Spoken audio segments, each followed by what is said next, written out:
bakunzi ba Damuke TV twongeye kubaha ikaze mwiriwe neza nizeye ko aho muherereye mu gihugu cy'u Rwanda hose n'abari hanze y'igihugu nizere ko mumeze neza ni cya kiganiro n'ubundi cyanyu cyagarutse cyitwa The Trades Wave aho tuba tuganira ku bintu bigiye bitandukanye tuba tuganira mu myidagaduro n'ibigenda bivugwa hano hino hirya no hino ku isi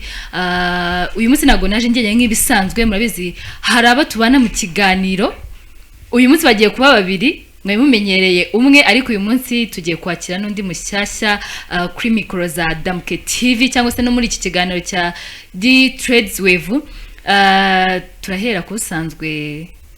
muri iki kiganiro cyangwa duhere ku mushyashya umusangwa okay reka duhere ku musangwa atwakirire n'undi tujye kujya tubana muri iki kiganiro cya The Trades Wave.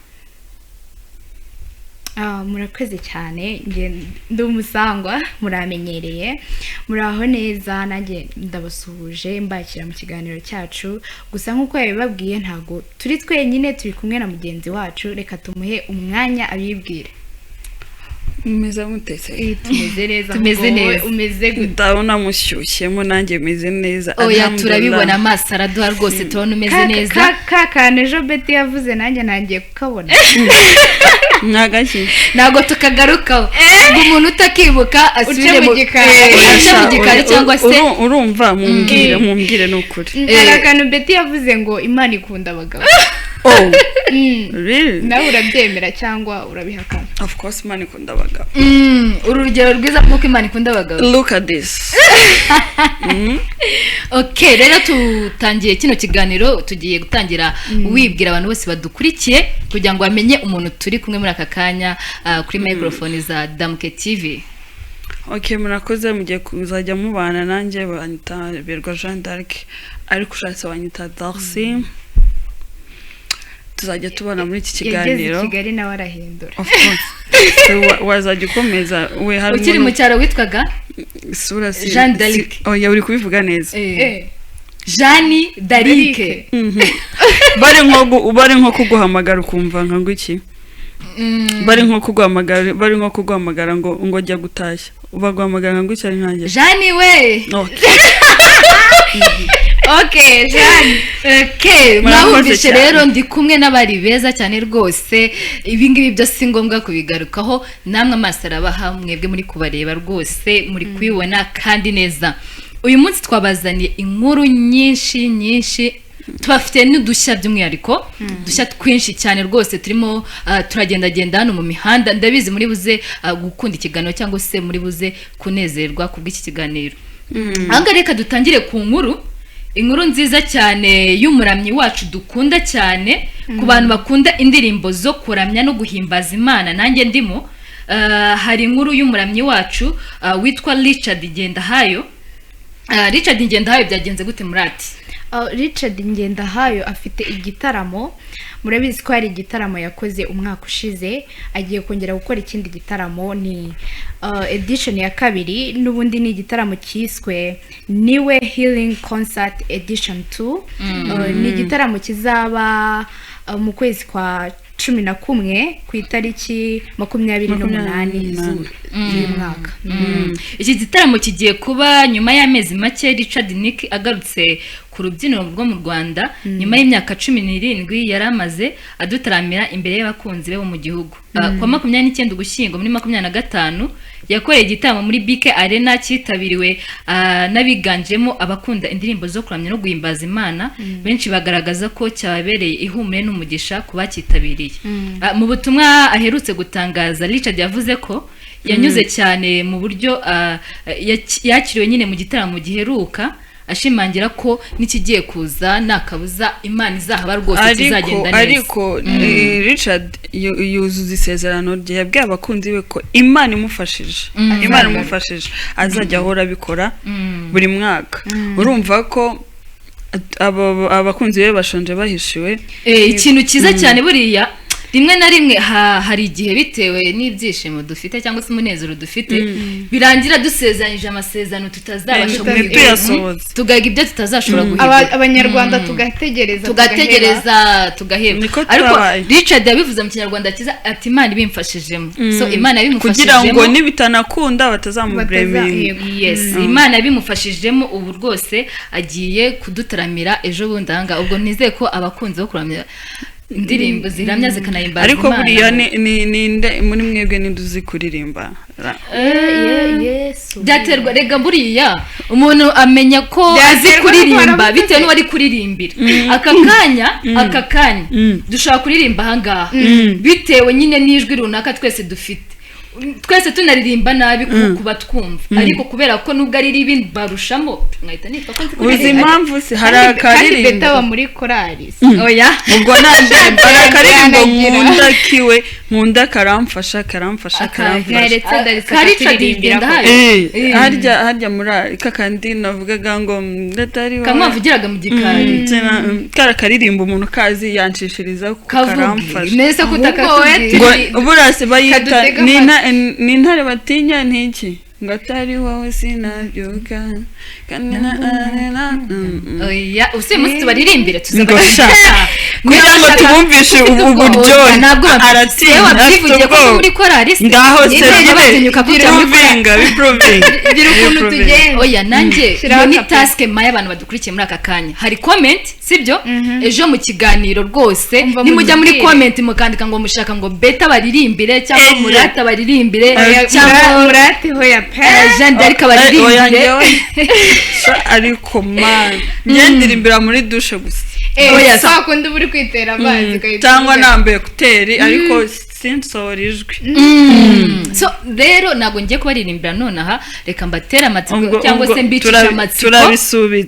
turabisubitse niba mushaka ko tubaririmbira comment jyayo utubwira ati by'umwihariko na pointing umuntu ushaka kuririmbira dushaka kuba twicaye hano kuri microphone nyamuneka muvuge Betty mumuvuge dushaka kuba twicaye kuri izi microphone umuntu akitekereza akavuga ngo akura muntu yaririmba asa nk'uwaririmba so mujye muri comment mubitubwire ejo rwose umuntu muri buze gutangaza hanyuma abakunzi ba gospel ndabizi ko n'umuntu udakunda gospel uno mugabo aramukunda Richard aramukunda agira indirimbo nziza zihumure ewana ni umupapa ukunditse n'ukuri yes tukiri muri gospel rero kuri Radio Kigali igiye gukora igitaramo cyo kwiziza umunsi mpuzamahanga w'umuziki abakunzi b'umuziki uhimbanywe kandi uririmbwa mu buryo bwa kinyamwuga bagiye kongera guhura na kuri Radio Kigali mu gitaramo kidasanzwe cyateguye mu rwego rwo kwizihiza umunsi mpuzamahanga w'umuziki usanzwe wizihizwa hirya no hino ku isi iki gitaramo cyiswe Voices in Harmony kizaba ku cyumweru tariki 21 Kamena muri 2026 kibere mu nzu mberabyombi ikigo cy'igihugu cy'imisoro n'amahoro hano ni Kimihurura guhera saa 12 z'umugoroba burangiye nari nzi ko nkuko bavuga ngo kora Radio Kigali numvaga nyine ari abanyakigali bose ariko buriyo bagiye gukora yego nkumva nanjye nabyuka mu gitondo nkahita nigira muri kora utabeshye nyine ugitekereza gutyo wari ufite nk'imyaka ingahe ese wari mu mujyi wa Kigali ni kera ko binaza ubu ukata wumva korari ngo de Kigali abantu bose b'i Kigali barimba muri iyo korari ariko nanone wabyibazaho kubera izina korari de Kigali oya nyeka ko ryo ngiryo n'izina bahisemo gukoresha nyeka ko ryo ngiryo n'izina bahisemo gukoresha aho waba utuye hose mu Rwanda bikoroheye cyangwa se bigushobokeye ko wayibamo kaba wujuje ibyo bagenda hanyuma rero abifuza kuzitabira icyo gitaramo kugura amatike binyuze kuri telefone bakanda akanyenyeri 666 919 urwego maze ukazigura itike yawe itike iri hagati ya 15 25 ndetse na 35 mukazajya kwiyumvira amajwi meza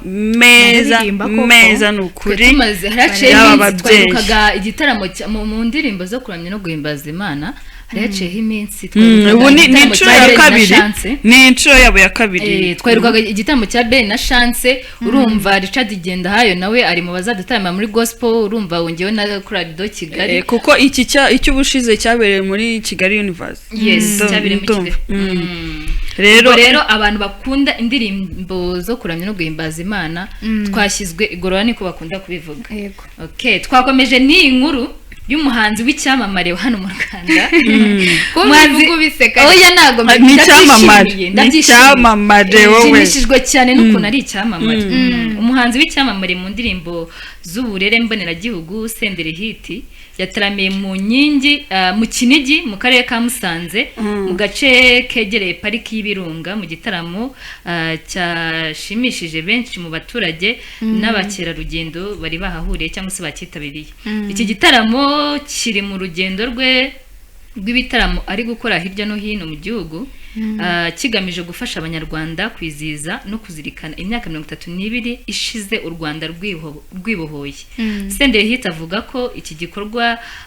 kiri no ku rwego rwo gukomeza gukundisha urubyiruko indangagaciro z'igihugu binyuze mu muziki mu kiganiro yajyanye n'Inyarwanda Senderi Hit yavuze ko ishimiye cyane ko yakiriwe i Musanze avuga ko abaturage bagaragaje urukundo bagaragaza umunezero udasanzwe Senderi Hit ariko buriya hari ikintu buriya yo mwumvise Senderi mwumva iki ariko Senderi ngereka mubwire indirimbo za mbere nge nabanje kumukundaho nago namukunze kuri zingizi navuga ngo zisanzwe nyine zise nge nabanje kumukunda mukunde agira indirimbo nziza zifite ubutumwa bwiza dukoresha mu gihe cy'icyunamo cyaro iyo ni yande iyihe ariko ngewe bivuze ngo Senderi ntekereza indirimbo zo kwibuka ngewe bundi ni nazo namukunze nanjye niyo mpamvu narimbabaje nizo namukunzemo cyane afite indirimbo nyinshi yagiye yandika zirimo ubutumwa bwiza by'umwihariko zifasha cyane iyo twageze mu gihe cy'icyunamo cyangwa cyo no kwibohora nkundira ndinga abanyarwanda twaribohoye twaribohora irandirimbo n'ukuri niyo mita numva ukuntu aba yisanze ariko yagarutse ku nshuti yiwe magara Mico the best avuga ko ari umuntu umuba hafi ibebye byose kuva kera na kare ni inshuti yanamuhaye stage agira icyo abwira abafana aravuga ati ewa na Senderi aravuga ati ngewe na the best tumeze gutya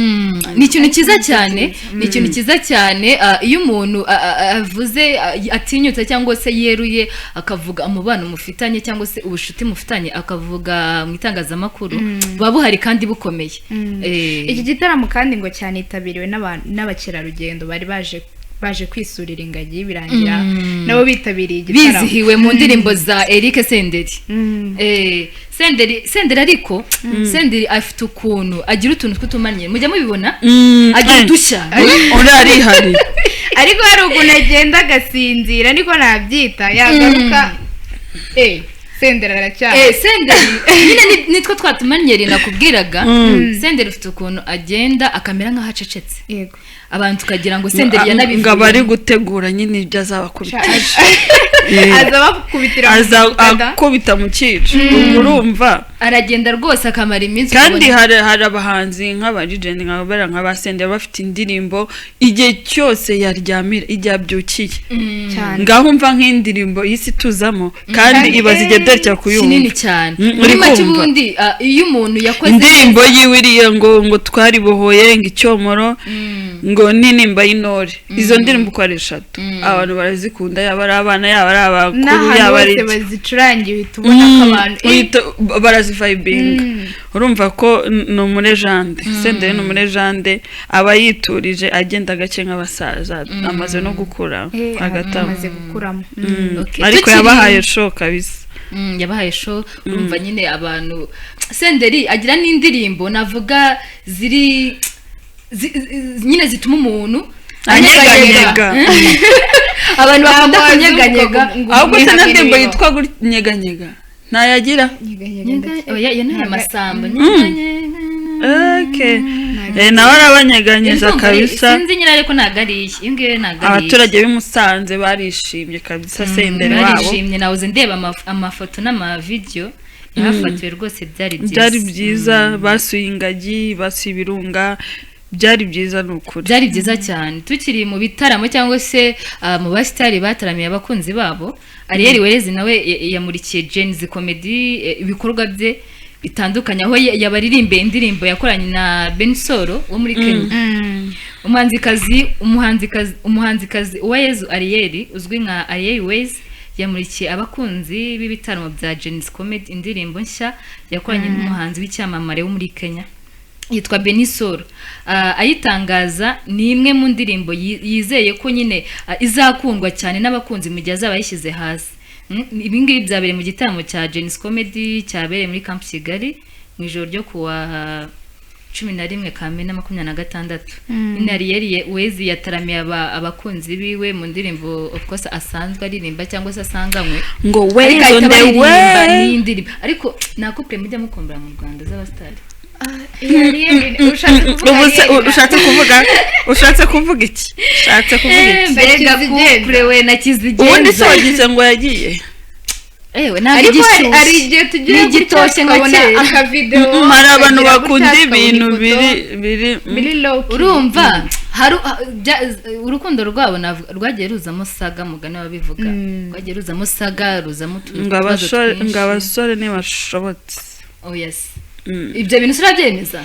abasore barashobotse we ubu barashobotse tubwira ukuntu abasore badashobotse baba we bivuga ko mu badukurikiranye n'abasore bari kukumva oya murashobotse mukuri murashobotse wisubira se oya barashobotse ufite testimony ahubwo oyewe murashobotse we murashobotse ntawe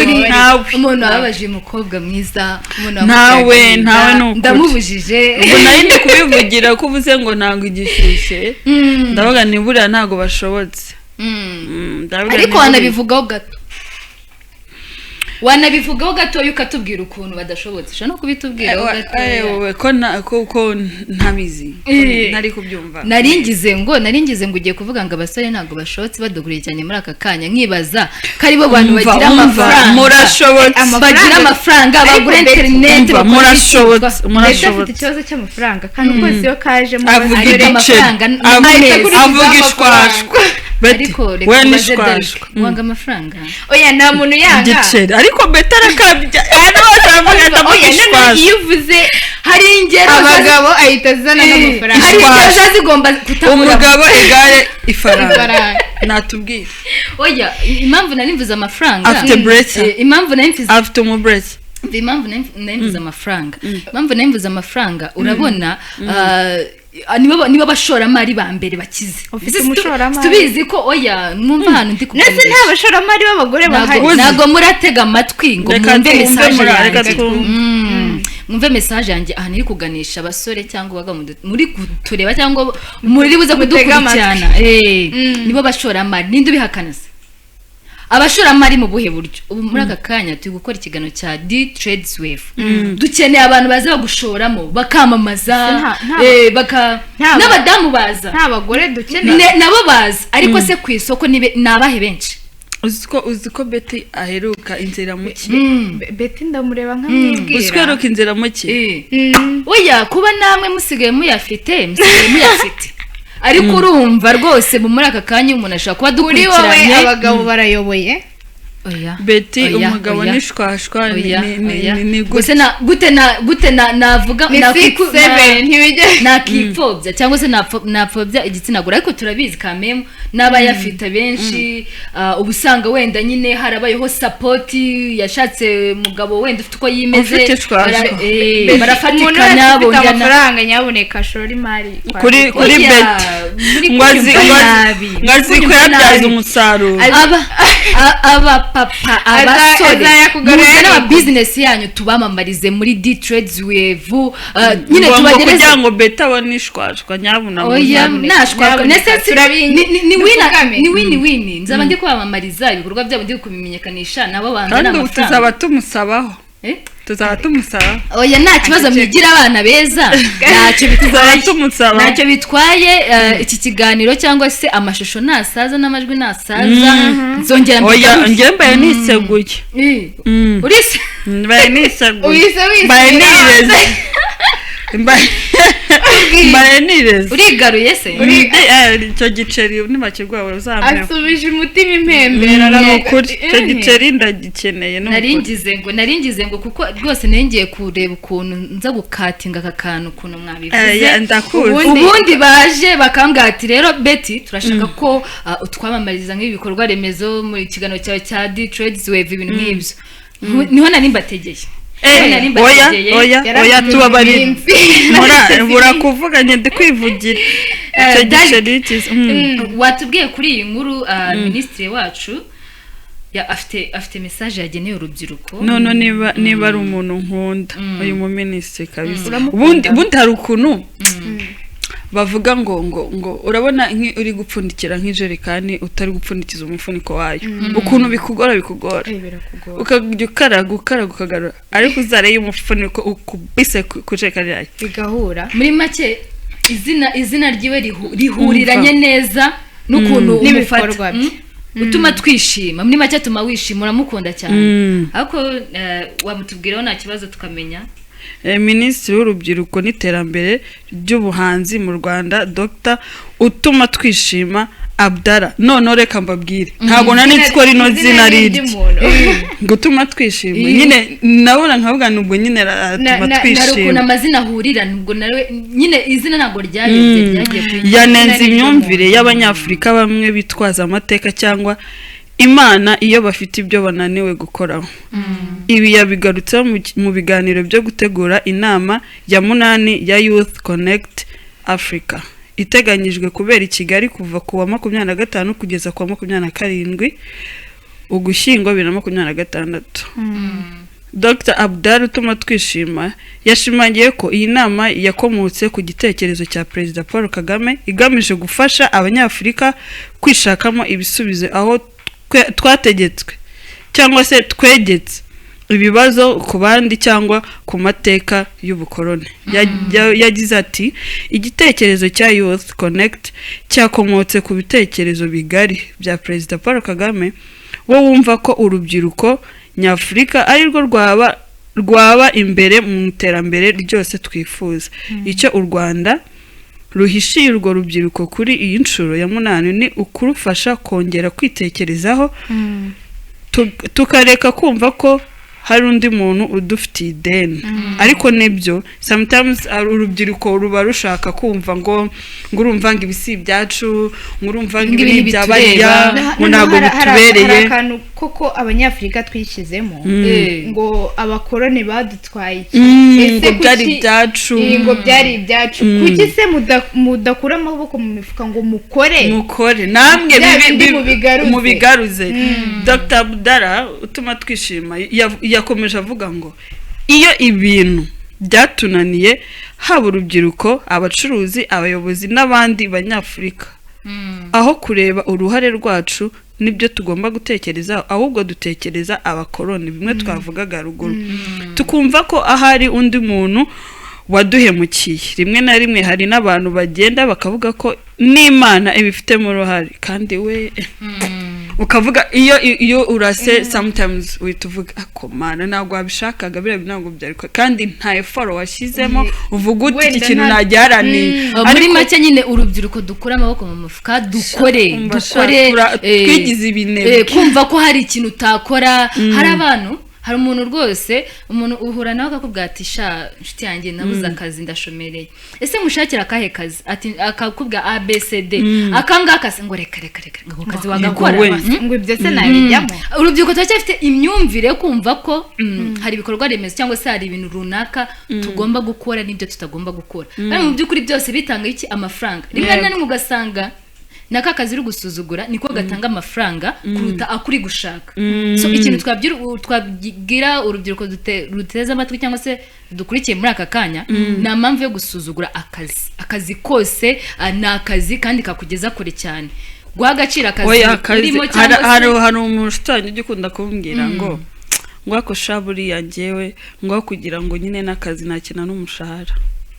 kugira ngo akine n'akazi yakina n'umushahara ariko uwo nguwo aba yarisobanukiwe kandi hari abantu batazi yuko guhera ku kantu gatoya bituma ubasha kugera ku bintu binini ariko se umujene w'iki gihe umbwiye ngo ko nabonye akazi ko gukora amasuku wamwumuje ngo atavuga ngo Darcy ngwinde ugiye muri amasuku Dalek natwe n'ubundi turi kuri microphone za Damuke natwe turi urubyiruko aka kanya nakaye kazi utakora mu gihe kakwinjiriza cyangwa se kagwa amafaranga mureke mbabwize ukuri muntu nuzabona ahantu hari akazi cyumbwira cyangwa ahantu harimo ikintu kiswe igiceri koha mon cher ami umbwira uti ariko se Darcy bite kutaza ngo dukore oya wenda turi kuri kamera abantu bari kutureba aka kanya ngurangiye gahemba umushahara ushaka beti kandangiye kubukirina kandangiye iyo misatsi izo nzara akazi kubukirina ibi ngibi shano kuvaho ariko murana mbwira nyine ubaka kanya nk'ubwati Dalike ahangaha hari akazi kameze gutya na gutya kubukirina we kina n'igiceri mbwira ubundi nanjye sinkina n'amafaranga oya mbwira tuve hano umbwira uti none se ko tuvuye hano kandi nkaba nabonye akazi k'ubukirida are you ready gukuramo iyo myenda gukuraho ibyo bintu byose ukaza tukajya mu kazi nizo nzara ukaba nkuzi kase vuga ngo kubita ipfubyi yibwiriza kuri ahubwo se kari murangire ubwo rero twari turimo tuganiriza n'urubyiruko ruduteze amatwi cyangwa se rudukurikiye aka kanya ni akazi k'umunyagara cyangwa se ni akazi agasuzuguritse kabaho icy'ingenzi ni uko kaguha umushahara wifuza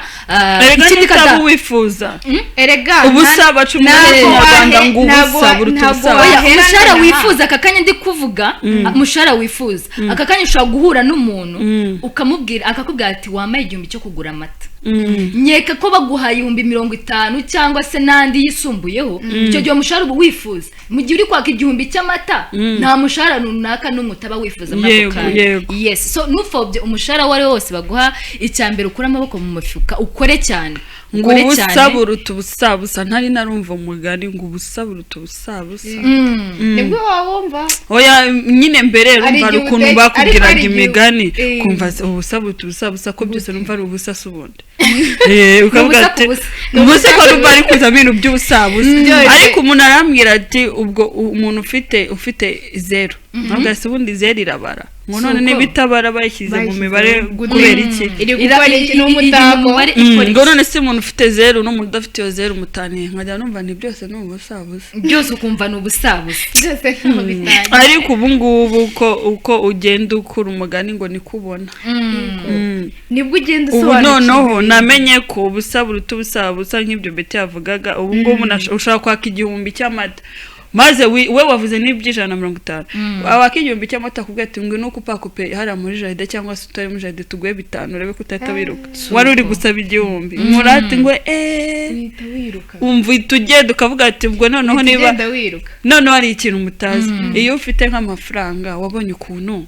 mind isara ufite nk'amafaranga ukata wumva uri gutanya gutekereza ngo ngiye kugura imodoka kandi ufite 1,000 uhita utangira gutekereza ngo ngiye kugura ngo hareke imodoka se nkabanza nkagura inzu ngo reka manze njye kurya ngo mpage ngo uzikora abantu muri iki gihe babona amafaranga katavuga ati wanangiye kubanza nije bya biryo ntariye kuva ndi umwana noneho amafaranga aroshyanya hari umuntu yabona wari ufite ikintu wari ukeneye wari wapanze bijya bikubaho yego ukavuga ati niki ngomba kuyakoresha ngo Imana imaye amafaranga ngo urukumva ngo natangira gutya so twajyaga tubivuga tukiri abana ngusha ngo runanga Imana iguhaye amafaranga ngo wakore watukora iki ngo ubu ngubu tuvugana ngo watukora iki ukahita kandi twakundaga kubivuga turi gukina bira bintu by'abana ukajya guca utubabi tw'ibiti by'avoka ukajya ubara ari ukuntu njyara rwose nikundiraga ibintu by'ibinote binini nkajya nkubita inote ya 5 ukayashaka cya kibabi ukata wicara hariya ubwo wabaga uri mama runaka abakobwa bose bakinnye ibyo bintu ngo bajye ngugarure ngo ugarure kandi zabaga ari iza bitanu gusa uri gutanga za bitanu ubwo se wakisondeka ari ukuntu wagendaga ugaca urubabi. ariko se muri mwese hari umuntu wakinnye iby'abana ra ego kuvuga ngo n'idutaruke nakundaga gukina ndi umwana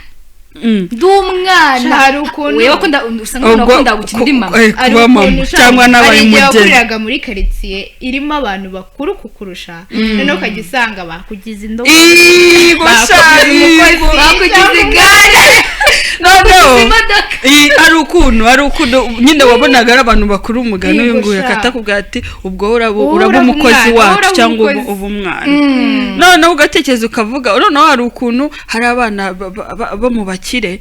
mwajyaga nko guteka nkonori muri gutekera nko mu bukoro babe bakahita agenda akazana isafuriya undi agahita azana isafuriya undi akazana umuceri amavuta iwabo baba barakubitiye kujya kwibaho ibiryo byo guteka muri nkonori ninde se ubahanga ubwo ndi ubundi mu cyaro twatekaga ibintu mu cyaro pfira mu rugo twatekaga ibintu byita runonko murazizi siko nge nari nzi ko runonko ari abantu baragira ego ubundi niho zakundaga gutekwa cyane ariko umwana wese wabaye mu cyaro yapfiriye abantu twaturutse za runonko ukagenda ukiba ibijumba ukibirayi ariko biriya bijumba byabaga kandi hari ikintu gitangaje hari ukuntu mwagendaga mukajya nko gukora izo runonko mukabirirayo mu rugo baba batetse ibyo bijumba nyine ukanga kubirya sha kandi uvuye kurya ibyo mu gitaka ngewe sinzibagirwa umunsi hariho ukuntu nyine mu rugo babaga bavuye mu murima nyine hakaba hari nka stoke ijyamo ibintu ibitoki ibijumba nyine ibintu byose byo mu murima ubundi ukagenda muri stoke ngo ujye kwiba ibintu byo kujya guteka muri runonko noneho hari ukuntu babaga bazi nk'ukuntu babipanze niba ari ibitoki bafite ukuntu niba ari ibitoki bitanu wenda strategy sha vuga ndakora iki nubwo niba bapimye ngo like kageze no gutya ngatangena nkashaka ukuntu urabona igikombe badasha cyangwa kabakuru nkagira gutya nkajya nkura nsubiza nkacugusa umufuka ngo nuko birenze no kuba professional ariko ubwo zinkone waryaga iyo babonaga umufuka wawe ucagatishije kandi hari abana bashukanaga kakubwira ngo none se kuzanye umuceri ngo wajye ukazana n'amavuta kugira ngo ubiyemere ko iwanyu nyine mufite byose katugenda ugafata agacupa none ukayamena inzu yose ukarwara no gukoropesha imyenda yawe cyangwa mo kimwe ukazana ugasanga nyine wazanye ibijumba iyo myumbati se ibirayi cyangwa ibitoki ujye nko gufata icyanyuma akaba ari bwo bagufata ubwo mugiye ko nindakoze mu nkono sese ibintu bisanzwe turi gukina agapira twakinaga agapira kitwa ngo kirindazi harya muri gukina muri kuruhuka ukaburiyongoje kaburi kurya uri no gukina kaburiyongoje ukata winyabya kandi ukumva ikintu kiri kukubwira ngo jya kongera ujye gukora kandi ufite byararyohaga niyo warebaga umwana nkeka ko nk'ababyeyi baturebaga basangaga ibiryo twafataga twabibaga nk'ibiryo nyine ukagenda ugafata nk'ikijumba ukazana ukarya ibiryo wariraga hari ahantu nyine ukuntu byabaga bingana babigushyiriye ku isani ngo ubirye icyarimwe ntabwo ari kubimara kandi barakudihaga ngubwo ngo nuranga kurya uraje ukore mu nkono kandi ababyeyi babazi ibintu byose ngo nubona ko yanze kurya ngo araje akore mu nkono uri kumva so rero umuntu utayakinnye iby'abana ntadutera amabuye byari biryoshye birangana ukuntu baneteshaga nyine ngo turakuzanira bombo bagafata ibuye bakarishyira mu gishishwa cya bombo cyakize akaba ari nanjye baza kurya ngo umwana nabanze kurya ibintu nk'ibyo so katunyarukire muri Nigeria turebe ibiri kuberayo umuhanzi w'icyamamare wo muri Nigeria Davido yagaragaye yambaye imyambaro ifite ubutumwa bukomeye bwo gusaba ko abana n'abarimu bashimuswe basubizwa mu miryango yabo ubwo yitabiraga FIFA World Cup countdown concert yabaye ku itariki 10 Kamena muri 2026 itangizwa igikombe yabereye muri Los Angeles muri Leta Zunze Ubumwe za Amerika. Davido yari yambaye ikote ryanditseho amagambo amazina ni jambo yanditseho ngo bring them home mubagarure mu rugo. Ubutumwa bwari bugamije kugarura cyangwa se gushishikariza amahanga kutirengagiza ikibazo cy'abana n'abarimu bashimuswe muri Nigeria. Iryo kote ryakozwe mu buryo bwihariye byanditseho amazina y'abana 39 n'abarimu 7 bashimuswe mu karere ka Olile muri leta ya Oyo. Aba bantu bashimuswe muri Gicurasi muri 2026 ubwo abagizi ba nabi bitwaje intwaro bagabaga igitero ku ishuri riherereye mu gace ka Aholo Esinele ni muri Nigeria. Yes. Icyo gitero cyahitanye umukozi w'ishuri n'umumotari wari uri hafi yaho mu gihe umwe mu barimu bashimuswe ngo yapfiriye ngo mu maboko yamushimuswe. Nyuma y'iki gitaramo Davido yemeje ko ubutumwa yari yambaye bwari bugamije gushishikariza imiryango y'abashimuswe no gukomeza kwibutsa isi yose ko abo bantu bagikeneye ubutabazi. Yabinyujije ku rubuga rwe rwa X aho yashimangiye ko iki kibazo cyabo kidakwiye kwibagirana. Iki gitaramo cya FIFA World Cup nyine Countdown concert cyari kiri muri bimwe bikorwa byo kuba ari igihe nyine cyo kuba birimo birakurikiranwa cyangwa se birakorwa ahangaha muri Los Angeles ariko buriya reka buriya zifite ubutumwa uzi urumva sometimes abahanzi n'indererwamo nini urumva yagiye iyo ngiyo aravuga ati ariko nubwo ngiye hari ibintu bibera iwacu ngende bitanshimisha ari kumva ari n'abantu batereye hagati mu ryinyo hari nk'ikintu kiba mu gihugu abahanzi bakakirengagiza birengagije ko bameze nkaho ari ijwi rya rubanda buriya barumvwa cyane kurusha undi muntu wari we wese. ubuse muri awe waruzi uko ibi byabaye muri Nigeria iyo Davido ataza yambaye kuri ariko se ira n'imifuniko ya fanta n'imifuniko y'ibiki ari amazina n'udupesu n'udufuniko tumeze nka twebwe kira twatwitaga uducokori nivugirije uducokori nyine turadupfundikiza cyangwa vugirije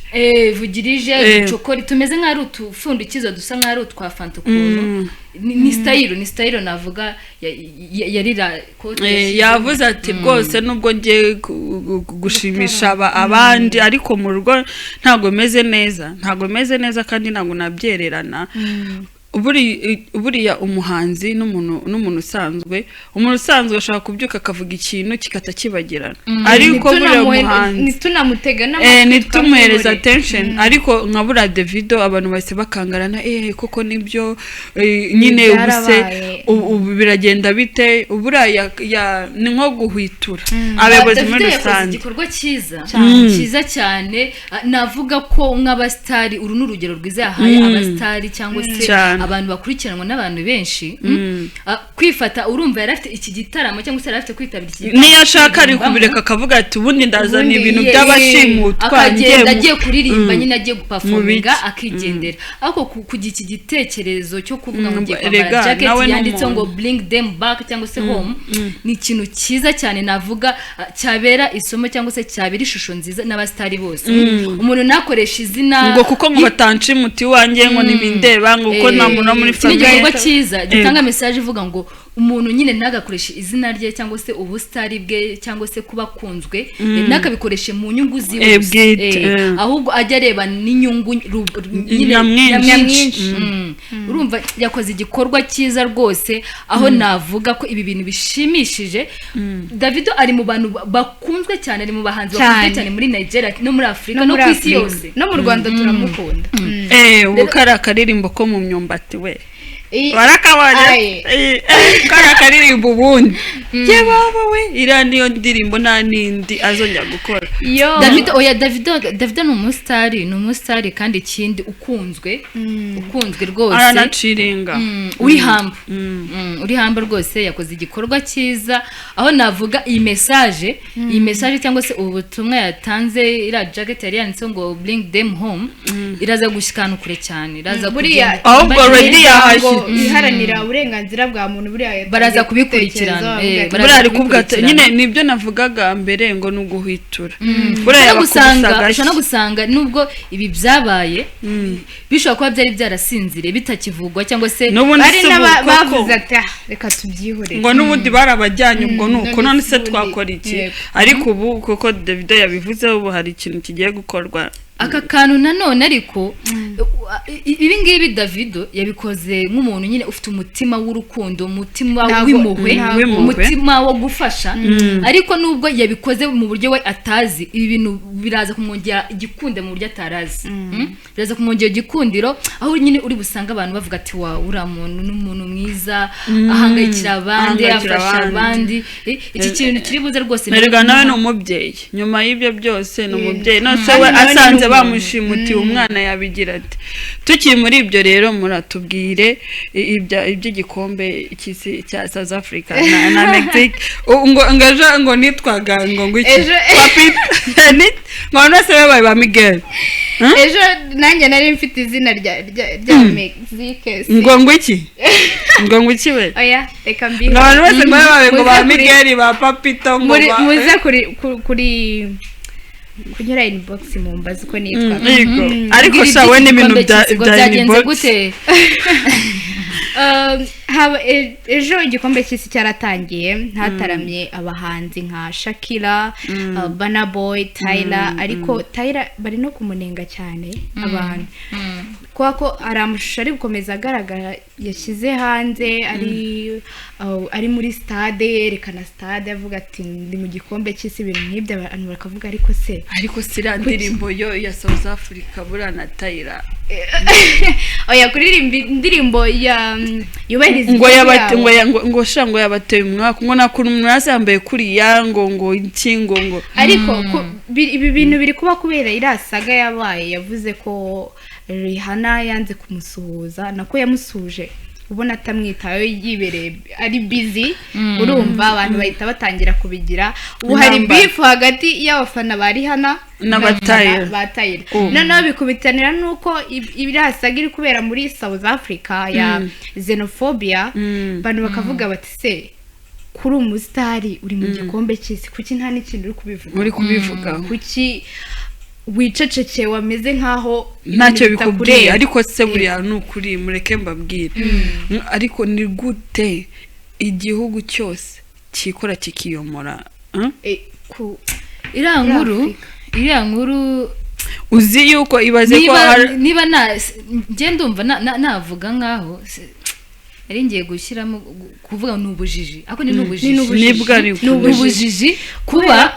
ntabwo uri muri Europe, ntabwo uri muri Amerika, ntabwo uri muri Aziya, uri muri Umunyafrika mugenzi wacu, aho kugira ngo ashake ikintu ahubwo yakora ngo tuzamure Abanyafrika, tuzamure Afrika, ahubwo ni kwa kundi ngo gusenyurwa umutiza umuhoro, arimo arisenyera urwi, kuvuga umuntu gufata akavuga ngo nta Munyafrika wundi dushaka, igihugu cyacu cyose yabaturukamo guhahira ngo muri South Africa. Narabibonye amafoto no ku mavideo abantu batotezwa bakubitwa hari ikintu kibabaje cyane. Murabizi ko South Africa yabonye ubwigenge muri 1994, hari ibihugu byinshi byo muri Afrika byayifashije, urugero nka Ghana yarabafashije cyane mu buryo bwa finance, mu buryo bundi bwose bushoboka, bari bashoboye barabafashije, ariko kwifata bagakura abanyagana bakatangira kubirukana mu gihugu cya South Africa, n'uruhare bagizemo kugira ngo babone ubwigenge, ni uhita wumva nyine oya South Africa hariya yabaze nabi. Nukuri sinzi no ngewe ikintu cyantangazaga wacaga ahantu hose, waca kuri TikTok, kuri Instagram, kuri X, ugasanga abantu bose ati niba uri Umunyafrika ukaba uri gufana South Africa. Yego Abanyafrika bose bavuga ati ubu ngubu niyo South Africa yabiri na South Africa ngo bafana stade, niyo umva ibyo bintu babigejeje, niyo South Africa yatsinda Mexique tuzashyigikira Mexique tuzafata ibitego byayo tubyomeke tuvuga ati mwakoze buriya abantu bose bari bavuga ati ariko anga South Africa nayo navuga ngo yikoze mu nda cyangwa se yikoze mu nda kuko urabona iriya match yabaye itangira igikombe cy'isi byayigizeho ingaruka byayigizeho ingaruka iki gikombe cy'isi cyatangiriye muri Mexico City wabonaga nyine abafana cyangwa se abantu bari baje kureba kiriya gikombe rwose basa nkaho batanabitayeho kuko Afrika bose bahise bajya inama ibaze kugeza aho uvuga ati ubu ngubu ntago nyitwa runaka ubundi kwitwa gutya atundi kwitwa gutya urumva babigeze ahantu hakomeye navuga ngo ubuyobozi bwo muri South Africa bwabibonye bakabitekerezaho neza perezida wa South Africa ejo hari speech yatanze ariko abantu nabo bari kwinenga bari kuvuga ati yarameze nk'umuntu wabuze icyo akora arabikora aravuga ati reka mve kubikora gutyo kuko ntuza nanjye narebye speech ndabona ati nta mbaraga nyine nawe yari yabishyizemo yarameze nk'umuntu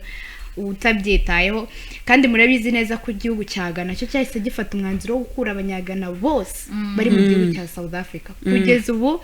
bihaye kugeza ku itariki ya 30 z'uku kwa gatandatu ko abanyagana bose bagomba kuba bavuye mu gihugu cya South Africa ni ibintu bibabaje nyine kubona uri umunyafrika ugatangira kwirukana abanyafrika bagenzi bawe kandi aribo bagakwiye gufasha anga rero twatatuvuga n'abahanzi batangije iri rushanwa ry'igikombe cy'isi aho Shakira, Burna Boy, Tyler n'abandi bahanzi bagiye batandukanye batanze ibyishimo cyane kuri iri tangira ry'igikombe cy'isi Shakira na Burna Boy bahashumitse bahaye abafana kuri za mbyino za ni mu birori by'akataraboneka byabereye kuri stade ya Estadio Azteca nyine yarimo itegura iki gikombe cy'isi n'ubundi cyatangijwe ku mugaragaro mu mujyi wa Mexico City aho abantu benshi ibihumbi byinshi cyane bakitabiriye ariko Burna Boy na Tyler rwose bahacanye umucyo ariko ngo Shakira niyo wari uri ku isonga Shakira neza Shakira aranabyina Shakira ngo Shakira abagahita bavuga n'akagateke akantu nabonye kuri TikTok umuntu yatanze comment aravuga ngo nakuze ngo Shakira ngo afite imyaka 22 ngo ngeze ngo mfite imyaka 30 mwenda cyabona afite bose uri kugira ngo unyibutse iki hano muri make bishatse ko bwari maragira ngo atwibutse iki ariko ushaje mva ni igitaramo rero cyiza cyane ntagajya saza pe ni nk'umuntu ujya uncanga bura ni Jennifer Lopez J-Lo uriya mubyeyi ngo baramubajije ngo ukora iki ngo anywa amazi nkibaza n'amazi ngewe ubwo se ubwo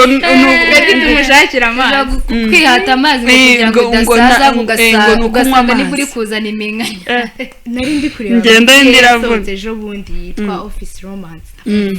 waramubonye wagira ngo twe twavutse ku bwa gatandatu ndavuga uyu mugore bimeze bite kadasaza afite ibanga akoresha Jennifer yanze nganywa amazi gusangiza abandi ngo nywa amazi ubu tujyaho tududubiza ndayanywa amazi ntabwo uri busaze murati ugiye kutubwira kuri Ariana Grande ngo bimeze bite Ariana Grande yiyamye yihanangirije White House ibintu byose ni demokarasi tora kavuga ati ngenda byutse mu gitondo White House ntimukamenye ariko ibi ngibi nabyo nubwo wenda navuga ngo ni ikintu gisa nkaho kitiyubashye bwabyo nubwo wenda White House yaba ifite amakosa cyangwa se koko ibyo ayirega byaba ari ukuri ni ikintu bwabyo ntabwo kiyubashye ariko nanone bigaragaza demokarasi mu gihugu ni ibintu bisanzwe kuba abahanzi bagira ibibazo n'abanyapolitike kugira ikibazo n'abanyapolitike ni kimwe ariko noneho no kumva ko nyine ajya kuri White House agavuga ibiri ku mutima we ariko ngaho tekereza iki kintu hari ibihugu bimwe na bimwe ku isi ukibaza ukuntu byukukana hari ibihugu bimwe na bimwe ku isi ushobora uretse no kujya kuri White House kujya ku nzira ijyayo kuhareba ako kantu wakazi imboni zawe kuhatunga yo gutya ako kantu wakazi abantu rero bashobora kwibaza bakavuga se kubera iki Ariana Grande yiyamye White House. White House yakoze post kuri TikTok ishyiramo indirimbo yitwa Bye yakoze 2024 mu mashusho bakoresheje nyine bari gukora bari kwiyama abantu binjira mu gihugu cya Amerika bitemewe n'amategeko. Ni ibikorwa we yise iby'ubunyamaswa. Yavuze ati ibikorwa ni iby'ubunyamaswa nta bumuntu buburimo ntimuzongere gukoresha indirimbo zanjye. White House yo yavuze ko gahunda zayo zigamije kurinda umutekano abanyamerika muri rusange, ariko Ariana Grande we yavuze ati reka ni mu binkuremo ibikorwa byanyu ni iby'ubunyamaswa. ariko muri Amerika habera ibintu nk'amagana. Nk'ubu kera umuntu yaravugaga ngo wana ubu byarashize, hari ukuntu umuntu avuga ngo haragiye ngo unjyanye ngo USA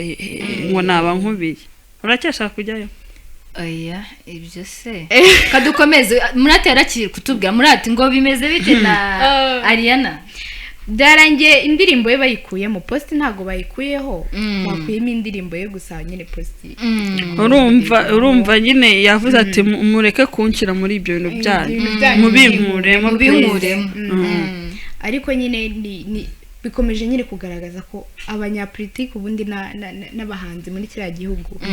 ntago bajya misi ni bajya mbi umwaci buryo ndagacira umunsi bahora batandukanye rwose. Ariko ni iki kintu sinzi niba muri kukibona ubwabyo guhaguruka mu rugo ukavuga ati ngiye kuri White House. Oya ari ndahaguruka si kiri kubyuka kandika kuri akabwa ati ngewe nka Ariana Grande ndabiyamye we White House mbabarire. Ibi ni ibiki ubundi muri kunshyira wagize ngo nuko ujyayo ubundi igitinyiro navuga ubudahangaraga babifitiye. Ikira cyizere bagikura he buriya ni demokarasi. none yari atari demokarasi. Hari ibihugu ubusenga nko muri Korea y'Epfo ibintu wabyikora. Weya nakubwiye ngo ubwo kinyogosho badashaka urebe ko batagufunga imyaka magana. Hari akantu je nabonye ari umukobwa wawe wacitse muri Korea.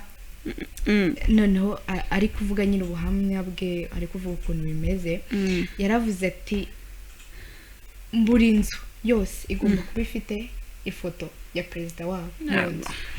Niba inzu ihiye by fire by force, niba inzu ihiye iyo foto igomba gusohoka mbere y'ibintu byose.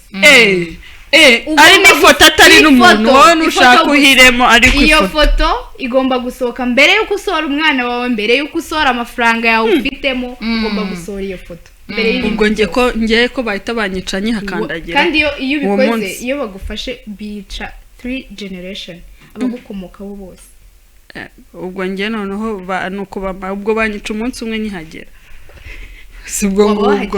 nyine ubwo ndi kwibaza ubwo ngiye batabarara banyisha uwo munsi kuko sibwo nabyihangane. Hari igihe wumva amakuru ya kiriya gihugu ahita uvuga ati ariko se buri abaturage babishimye buriya cyane kuvuga ateka debere rwaje n'ubundi nkazambuga ngo ntaburana n'umuhamba. Nta nubwo baba bafite uburyo bavayo kubera ko biragoye ko niyo bagufashe wacitse igihugu barakwiye. Oya muri make ubundi ku isi yose rwose igihugu cyose wasura ushaka kujyayo ugasanga ibintu bihabera babishyikije mu gihugu cy'iwanyu uvuga ati ibi bintu ntabwo ubu ngiye wambwira ngo nongere mvukire mu Rwanda navuga ni yes sir. Kuko cyane inshuro nk'ibihumbi bakambwira ati urashaka gusubira muri cya gihugu ni ahubwo se ko muri kunindera umuntu mwite vuba munsame vuba mu byari. Ariko nanone hakaba kuvuga bitewe nyine n'igihugu wavukiyemo cyangwa se n'ahantu wakuriye ukumva nyine imico cyangwa se uburyo kimukora ibintu byanyu mu gihugu cyanyu imico yanyu niyo myiza kuruta iy'ahandi. Usibye n'ibyo barebe ibyacu bakabona ni bibi natwe twarebe ibyabo. Ariko abantu bose bagiye no mu mahanga ubivugisha nk'abashitsi bariye barakubwira tumva amahanga arahanda. Ni ugukora n'umundi tukitahira nta cyaruta igihugu cyakubyaye. Ahangaha rero n'ubundi dukomeje ku bukwe bw'umusitari cyangwa se icyamamare ubukwe bwa Taylor Swift na Travis buteganyijwe kuzitabirwa n'abantu benshi barimo ibyamamare byo muri Hollywood abakinnyi n'abandi bakomeye mu myidagaduro ariko hakaba n'abandi of course bazitabira batandukanye batari abastari nk'uko Temuzi yabitangaje hari abantu basanzwe bakwanye nabo cyangwa bahuye nabo inshuro nke mu kazi bagiye batumirwa ndetse bamwe bakaba baratangaye cyane ubwo bakiraga ubutumire raporo zigaragara ko abategura ubu bukwe bashatse guha umwanya n'abantu bagize uruhare runaka mu rugendo rwabo atari inshuti za hafi cyangwa ibyamamare bikomeye mu myidagaduro bivugwa ko kandi abatumirwa bashobora kugera hagati ya miliyoni imwe irenga n'ibihumbi 100 cyangwa se irenga imwe ni miliyoni ni igihumbi ni miliyoni bashobora kugera ubwo miliyoni babajya he ahubwo n'abandi benshi ni igihumbi n'ijana n'igihumbi magana cyangwa igihumbi na magana ariko nibwo bwa mbere numvise mu hanze ngo abantu bagera mu bihumbi ubundi nanditse ko ngo batumire abantu 10 ngo bakabyaka 15 ku mpande zabo ariko nyine bagaragaje ko ntabwo bashaka kuzana ibyamamare erekane ko twatashye ubukwe bwa mugenzi wacu bashaka kwerekana ariko urabona ari Bogari Taylor yipampye undi kwibona Travis akina football American football wamubonye ariko noneho umva nari nzi ko nge Taylor ari umugabo buriya numva nyine ukibaza ari umugabo ariko ndebera we yego Bogari kandi Taylor niwe mukobwa niwe muhanzikazi ufite amafaranga menshi ni n'umwanditsi w'indirimbo by the way abantu bashaka kuba bibajije ahantu ibi birori cyangwa se ubukwe buzabera muri Madison Square Garden ahangane muri New York ahashobora kuzakodeshwa iminsi 3 umunsi wo gutegura umunsi w'ubukwe nyizina ubwo turavumba gute rero uribaza ubwo bukwe bugiye gutegurwa iminsi 3 turavumba dute iminsi 3 ko namenyere kuvumba rero ari kubivugana nashize amanga ndavumba gute sasa ariya winjira ufite invitation ubwo Taylor undebe umumire urumva umuntu nk'uyu nguyu w'icyamamare cyangwa se w'umustar kuvuga ngo ubukwe bwe buzitabirwa n'abantu 100 cyangwa na 200 urumva hariho limit hari ahantu yinjira ufite invitation ahubwo ndi kwibaza mu mateka numvise ng'igihumbi igihumbi na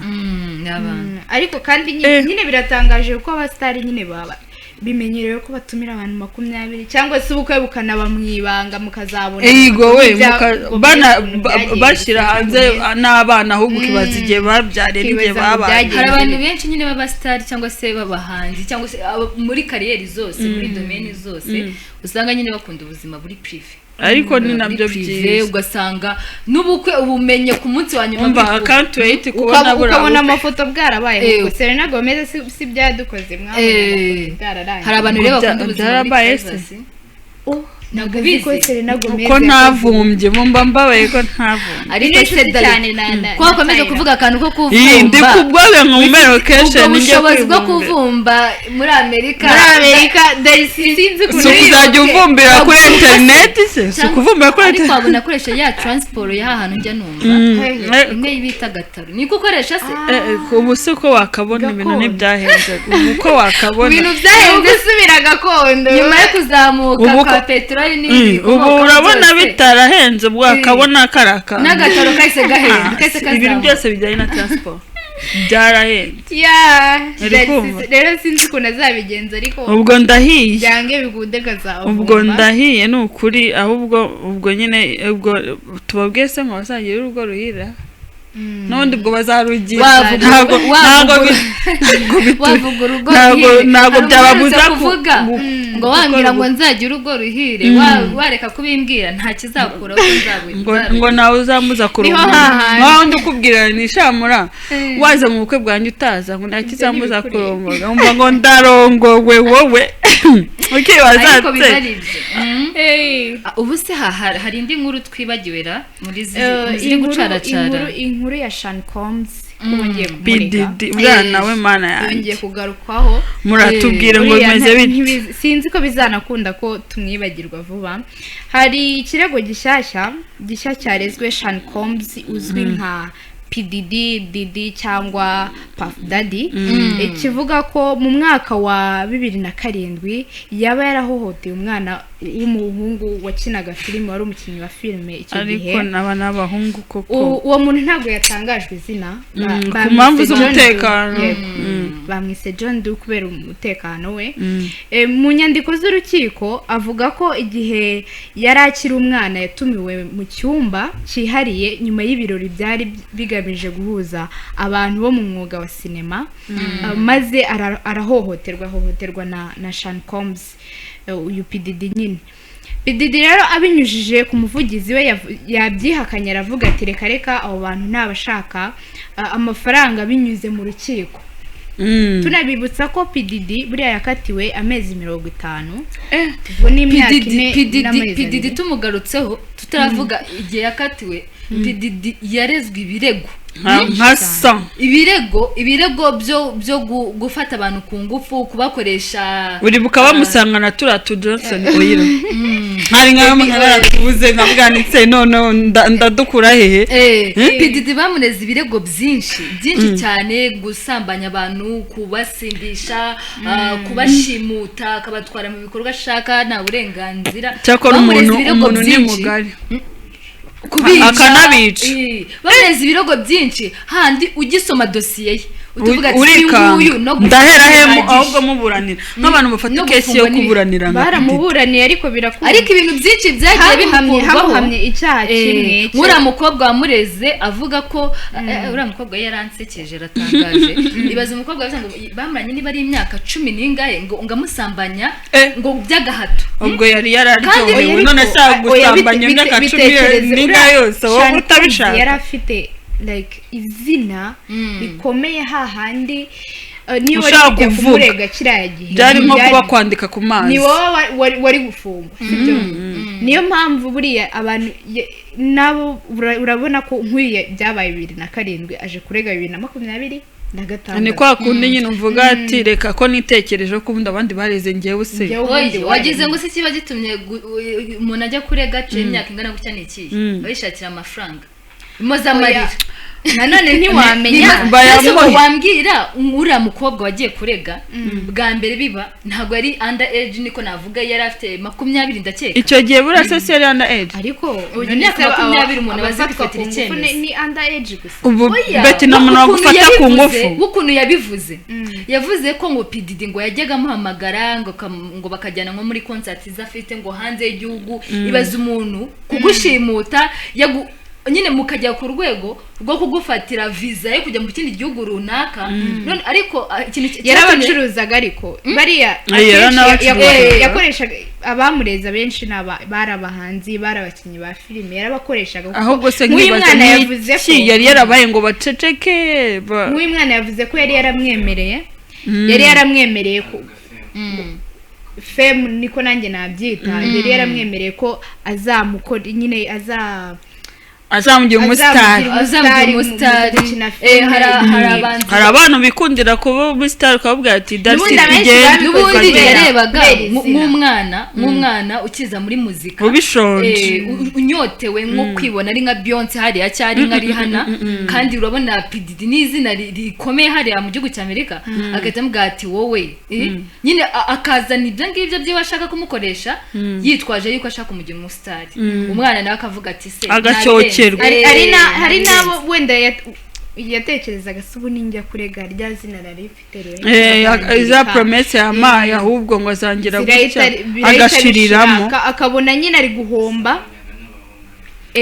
uwamureze ni umuhungu wamureze kuri no nshuro n'umuhungu n'abahungu bagiye bamurega yarezwe ibyaha byinshi cyane Diddy yarezwe ibyaha byinshi cyane icyamuhamye nta kuntu bamwica ariko hari ikintu nibajijeho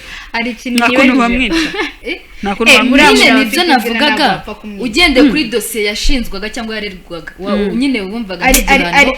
ariko nk'abantu bamenyereye ibi bintu bya fame cya social media baravuga ngo iyo umuntu bashaka kumurangiza muri biriya bihugu urugero reba nka Arakeri nawe byatangiye ariyo kesi ngo yo gufata ku ngufu kunywesha abantu ibiyobyabwenge ku ngufu ibaze ko n'ubu akiri muri Yeah, gereza aracyari. baravuga ngo iyo bashaka kubarangiza neza muri biriya bihugu ewana bakugerekaho ibyaha nka sa noneho None ukabura uko ariko- bicika ariko nanone bikarangira mu bakwibagiwe bitekerezo umuntu umwe yakuregwa kabiri mwarebye nk'iriya documentary ntuze yakoze inde 50 Cent ari Ya 50 Cent documentary. ubundi niwe mwanzi ngo wa PDD ahandi agena hariya ashobora akabyigamba kuba yarashyizemo na beef bari bafitanye mu gikari buriya 50 Cent ngo ni umuntu uvuga ukuri kwinshi avugiraho ariko nk'induru kwa bukuri twibuke nanone umubano 50 Cent afitanye na PDD akakiyongeramo umubano nyine bigeze nta bagira. n'umugezi uba ni umubano umeze gute none ariko ukibaza niba nta nanone mubano bari abantu nanone tubitekerezo bari abantu 50 Cent yazanye bari muri documentary bose batanze ubuhamya niko bose bari kubeshya ntago babeshya oya urumva buri baravuga umwanzi ngo wawe nta nkuru yuzi ivugira ikintu ubusimusozi. ushobora no gusanga biriya bintu rwose aregwa N'ubundi- 90% byose nibyo ariko umuntu nababwiraga agira power natekerezaga agira power byose yabyinaguje natekereza nk'icyaha cyamuhamye icyaha cyamuhamye mu bundi mu mategeko yagombaga gufungwa imyaka 20 20 gusa se. gufungwa 4 n'amezi 2 ariko burangiye hari ikintu mutari kumva nta kuntu bakoroshya ibibazo bakamwica icyo gihano ntabwo gihari muri leta zunze ubumwe za Amerika ubwo igihano Nta cy'urupfu ntabwo mbizi niba kitakibaho nta makuru tubifiteho ariko ubwo barakomeza bamubike ariko muri biriya bihugu iyo umuntu afite amafaranga ariko iki ngiki cy'uyu mwana dushobora no kumva ngo ari hanze ngiki cy'uyu mwana bamureze amubwira ngo yamubeshyaga cyangwa se yamwizezaga kumugira umusitari iki kiroroshye ku birego byose PDD yaregwaga ntabwo aka ni akabazo bakimuteye toto kukwikurishaho hari ahantu ushatse kuvuga ko uriya mwana yaruhiye ubusa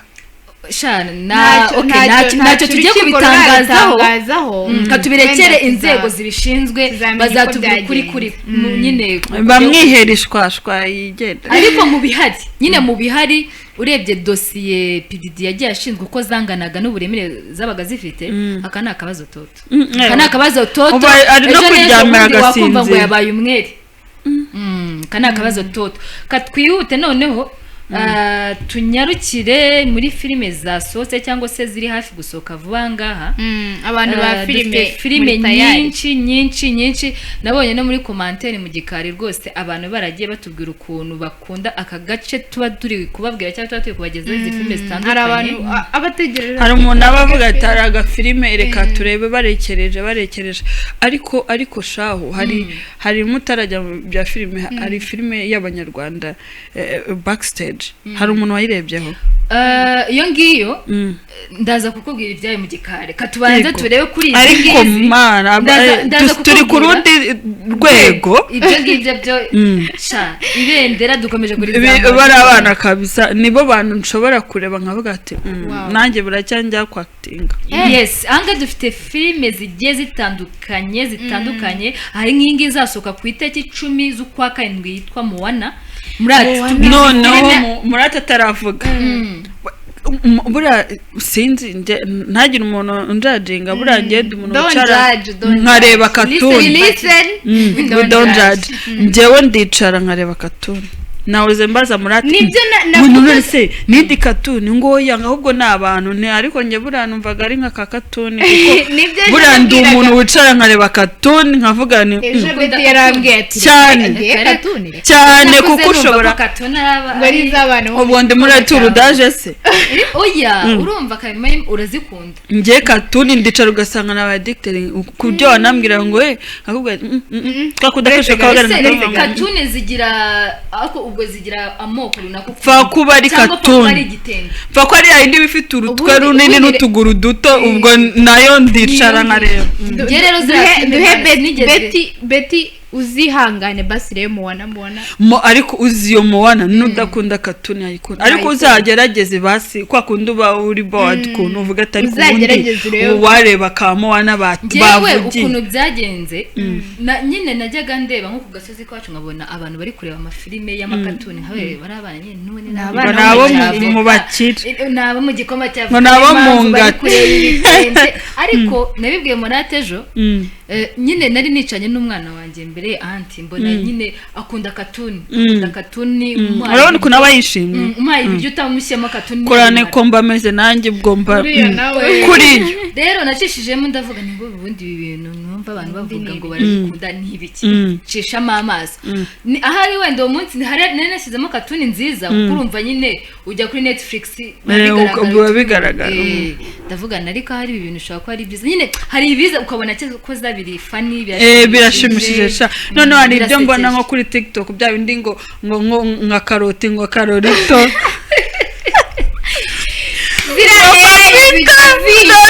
birari byo nicara nkareba nkavuga ni kweri noneho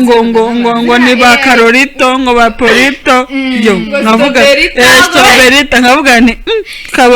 ukabona ni shape y'umuntu nyine ariko ukabona umutwe ni nk'umuneke ironji apple ukavuga ati akamfe kureba ariko biraniryohera iyo mbigezeho mbasitaka wavuze ko mutamforowinga nkavuga ngo yatuza kandi gace gaciko noneho iyi Moana witegereje bizasohoka ku itariki 10 z'ukwa karindwi iyi hazaba harimo The Rock ubundi ruvaga kera ndi umuhungu nari kuzajya nkashyiraho nkari amatatuwaje yose ya The Rock ndabona uzifite ariko uyu mugabo none kuko niyaba ashaka kuba afite ibibaraga The Rock ni The Rock ni The Rock nyine ni The Rock mwasobanuriye Betty The Rock wari we ndumva oya The Rock si umunyamerika akora iki Betty umukinnyi wa filime The Rock ni ego filime na filime yancika ukunaze ibyo utarebye Moana basi Moana kandi mwamubona sinambwe ni ibitente ariko nyine agiye afete ntago ari ibitente ubundi bunyirise burase Moana ni ibitente nyirize ni ibitente n'utumuntu duto The Rock rero ngenda ndamukunda nyine akina filime zose za action kandi nkuko nabikubwiye ngiye nkunda action murate tukomeze tubwire kuri izi filime zigiye kujya hanze ejo twavuze ku nkuru ya Brad Pitt na Angelina Jolie kandi sha ubu hagiye nuza Brad Pitt agiye gusora movie nshyashya yiswe Heart of the Beast abantu mukunda ibintu birimo kurwana burandiyo mwandike izi nizo zanjye Heart of the Beast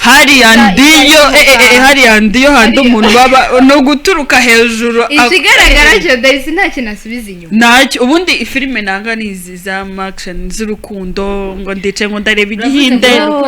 oya si ibyo ariko ngicango nkareba igihinde bari kumfrapa mama ari kumfrapa jewe ari gute mitangira ariko nk'ibintu by'amavampire ndicara nkareba nkajya mfunga nkatavuga mu buzima bwawe ntabwo wigeze nyine ujya mu rukundo ngo umve ngo ururimo jewe n'ubu ndurimo ubu nanashoyemo umutwe ndafo yanjye noneho njyewe ngwamuko nibanzizamo umutwe none gufite nitera rondage njye mbona bamfurapa kuko nyine ngo cyane nanjye ndi kubyakitinga oya ngasanga banshutse basanga abo bariya bahuriye hariya byarangiye ndi kwikarangamo ndi kwikaranga uvuze akantu keza urebye ngo muvize urukundo bucyane kwakitinga usanga uri kwakitinga ukisanga bagushutse ugiye kutubwira nk'akantu nk'akantu runaka nyine warebye muri filime y'urukundo ugashaka kugashyira in action umva rero hari filime y'igenda nigeze kureba ngo Devu ngo na Radika muri kumva ndayikunda n'izisanyibonye nayireba mureke mbabwire mureke oya nuzara ariko filime ukagera mu magana usibye no muri ibyo noneho ngo mba ndarebye nkajya mvuga mbazirira irira none ndacyari kukubwira ubwo nyine narebaga ukuntu Radika mbuti njyewe ntabwo ndishyashya ubundi ubuzima busanzwe ariko ubwo niba narebaga Devu na Radika muri minsi yataga ngo mahwera urayizi kamahwera kakatsi ukoraho gutya iminatire katagazavuga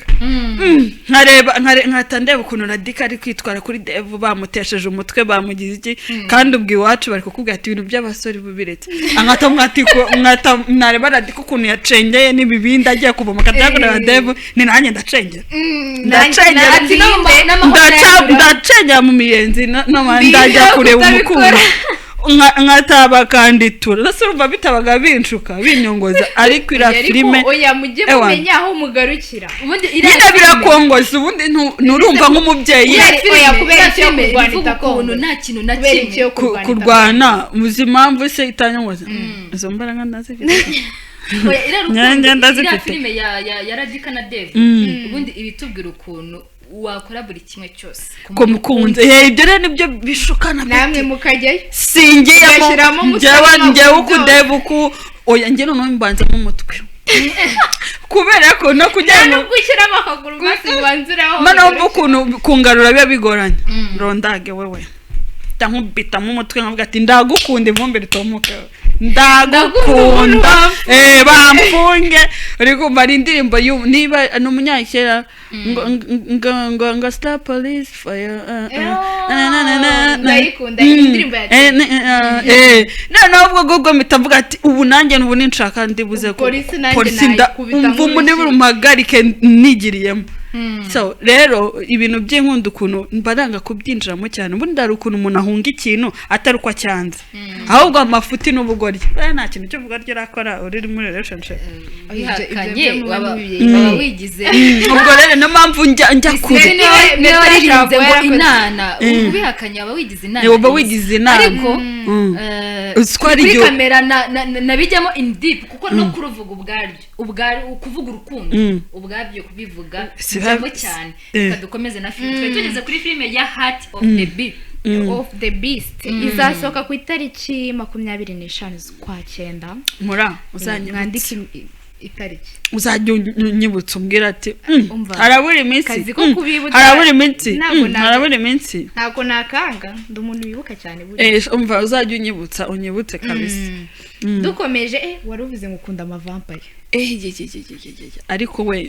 ndi muzima mumbame ndi muzima nge yamubwira ngamwe ndi muzima ninjye muntu ushobora kureba like filime y'amavampire yo mba ndishimye ariko ntonze imezi itara wowe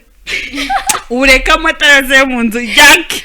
kuko nisiba imitandibona aho ngaho vampire itugusanga mu cyumba direct ariko Vampire Diaries nimba ari Vampire Diaries ibintu nk'ibyo warayibonye ira filime wayinganye iki udakunda n'amavampire Diaries ibirimo byose none nkakunda filime z'abarozikazi ibi by'abarozi garuka wowe garuka nari kumva none hari ukuntu ndatashe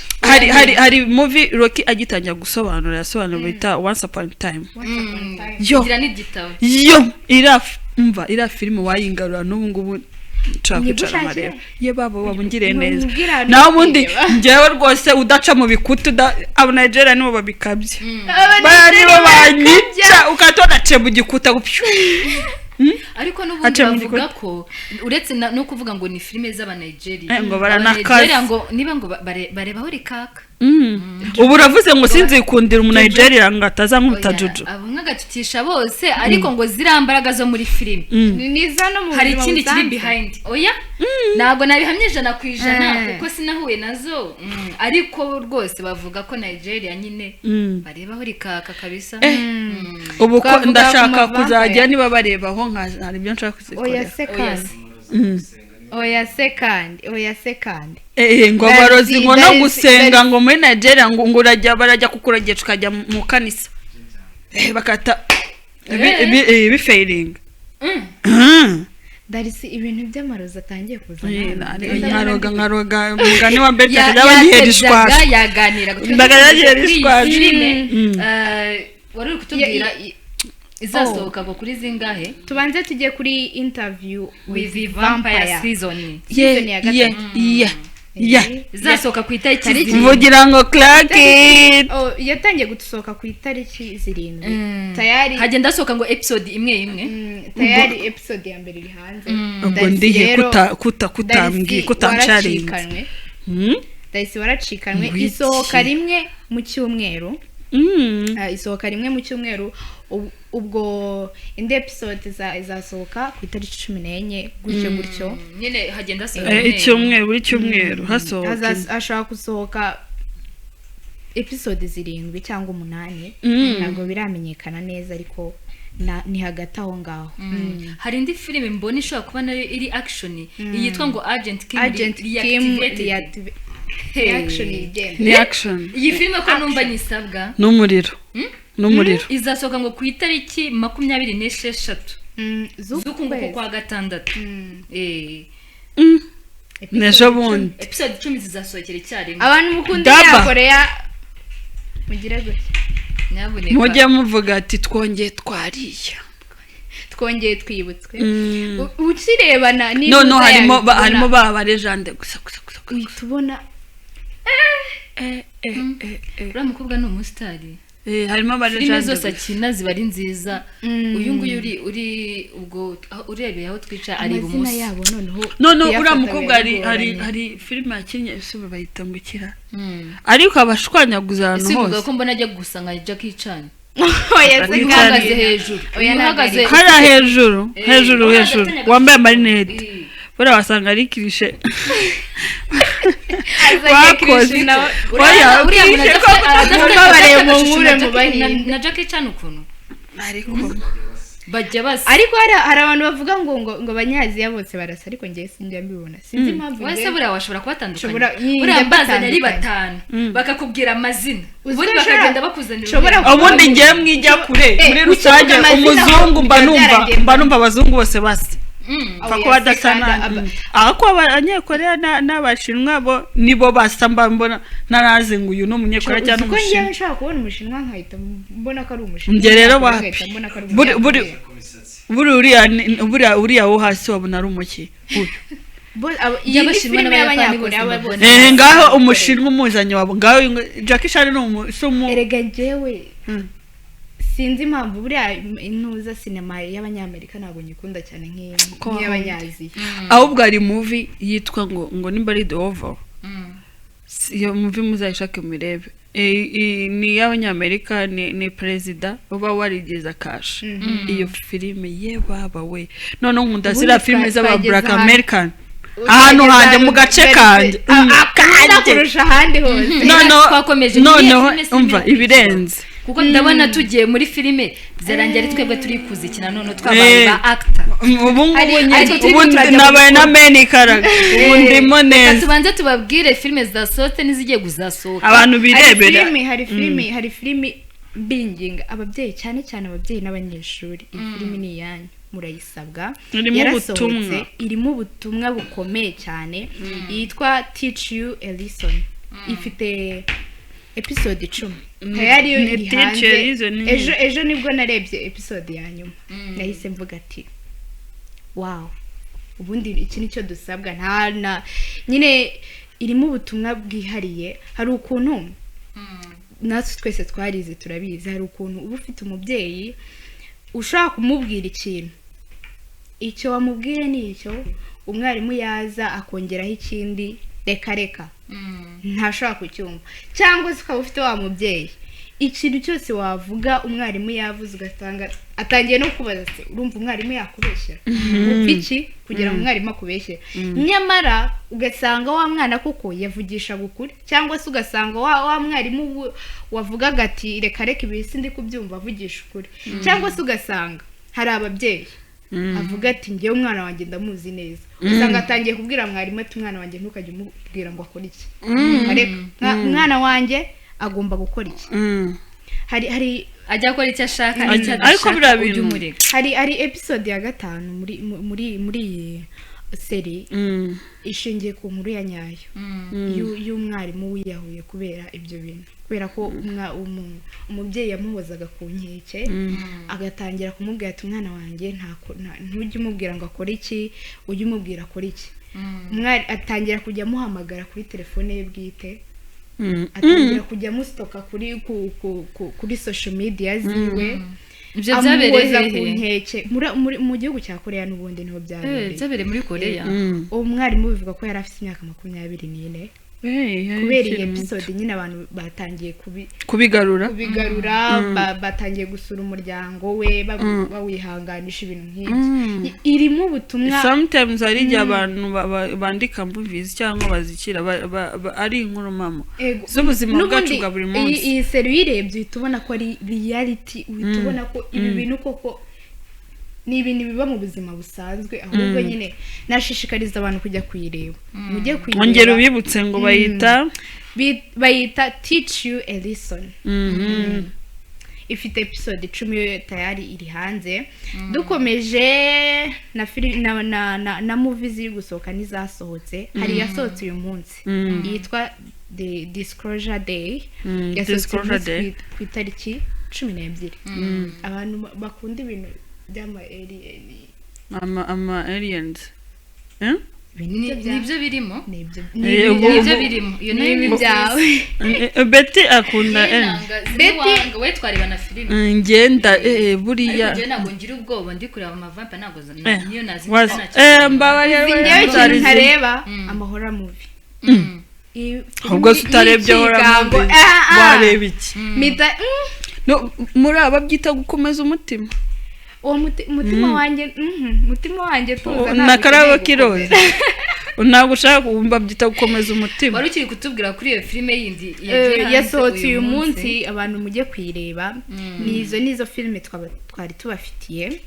Ubwo ndumva buri wese afite aho yisanze, ariko ubutaha uzabashakire no muri Afurika nk'aba Nigeria. ari nk'umukobwa mu Nigeria bita Yunche Mutana ewana abantu iriya filime yitwa Monica.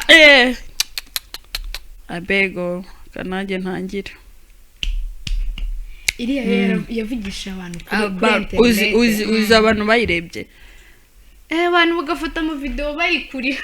ibaze abantu bayirebye ariko ninde ugira filime akarira no guhogora najyaga ndira kera. Urumva naje gukura warakuze ubu ntago warira. Uzi impamvu byamvuyemo keretse ntayirebye ubure birira ritakara mujyane banyakugenda kandi ndabafite mfite basaza banjye. Iyo twabaga turi kubana filime zibabaje nkarira bambwiye ngo kumana ngo uswikira umwana ngo tuvuga ko ngutasi ari filime ngini filime ngo babagira ngo babadukange ngini filime. Uzi ibintu njya nanjye nkajya iyo nshatse kurira mpita nibuka ko ari filime bari kunsetsa. Ntabwo uzi ibintu njya kurira nsoma n'igitabo nkarira ngendarira n'igitabo urarira. Yesu we injwi uri marira. Yesu we ariko nawe none arabihuhuye ngo ni yasomye igitabo. Ni ukuri niyo nsa kuko ngiye nkunda kubisoma. Urabihuhuye mama bimwe bavuga njya numva izi mvugo bakunda kuzikoresha ngo uyu mwana ni muzima. Umwana ni muzima aracyari asoma n'igitabo akarira. Ntabwo wapfa kumbona ndi kurebera filime mu ruhame. Njya kwihisha marira kubera ko mari ubu yatanariza. Hari izina twatangiranye iki kiganiro, abo twatangiranye iki kiganiro cyacu di Trades Wave barabizi. Hari izina yatangiranye yitwa Mukarukundo. Ubwo urumva ugikura Mukarukundo yitwa Mukarukundo marira. Oya marira kandi ubu dushana kumuvuga gutya akayitarira. Oya kumvuga ntago narira nyine tukakubwira ngurarize ukayiturira ngo mureke kuvuga ngo narira. Ariko hano hari akantu twarangije ku mafilime nayo twibagiwe tukivuga. Hari akantu ngewe nagakunze nubwo bamwe basa nkaho babifashe ko leta y'u Rwanda hari ububasha cyangwa se hari uburenganzira yatwatse, ariko njye nagakunze. Ni itangazo ryaturutse ku butegetsi bushinzwe ubucamanza. Ni itangazo ryagenerwaga abitabira iburanisha cyangwa imanza. Aho nyine bavuze ko bari abantu bitabira iburanisha cyangwa se imanza ibintu byo kubona umuntu uyu munsi araburanishwa afite urubanza ugasanga abantu bose bagiyeyo, abantu b'abanyamakuru batari professional, abari professional, ufite kamera yabyibagiwe uri bugufatira ukazana amabinga nayo wari ufite nyine biriya bintu bashyizeho itegeko ry'uko ugomba kujya ufata ishusho ufata ifoto ku rukiko ubanje kubyakira uburenganzira ariko abonye ukuntu batesha n'umutwe abandi bantu ukabona umuntu ari kumva akantu kambabazaga wenda abantu bamwe na bamwe duhuje umwuga b'abanyamakuru haravuga ati batwatse uburenganzira bwacu batwatse uburenganzira batarenze badakoze balance ngo barebe ku mpande zombi ibaze nk'umuntu twirebyeho wenda hari abavuga ngo ngewe ngo nabyukaga ngo nkumva ngo runaka araburanishwa ugahita uterura imashini ufata kamera ufashe kamera yabyibagiwe ukoresheje telefone ugasanga nyine n'ibintu ariko ni ukuri mujye mubite biri traumatized ugira ukuntu nk'abasitari yo bafu akishyira ibintu mu maso ukagira ngo ngo batamenya ko ari we noneho ibaze akwepa kamera sibyo tuvuge uwakatiwe ukatiwe nk'iminsi 30 y'agateganyo cyangwa ukatiwe imyaka runaka wifitiye agahinda wifitiye umubabaro ugisohoka mu rubanza abantu bari kuza kugendaho ngo tubwire ngo bimeze abantu nk'ijana bakuzuyeho uzi iki kintu icyambere babikoreye bari abantu nyine ubwabo security yabo bari abantu bafite urubanza icyambere babongabonze uburenganzira wabo n'uburenganzira bwabo kandi natwe nk'abanyamakuru mureke tujye dukora ibintu biri professional umuntu natureba abone ibintu dukoze birakeye birasubira reba burareba nkuriya nka Claude ubushize kuri yamana tango ngo nguwo yamana ngo no mu bipera ngo yambaye mask ngo kurikira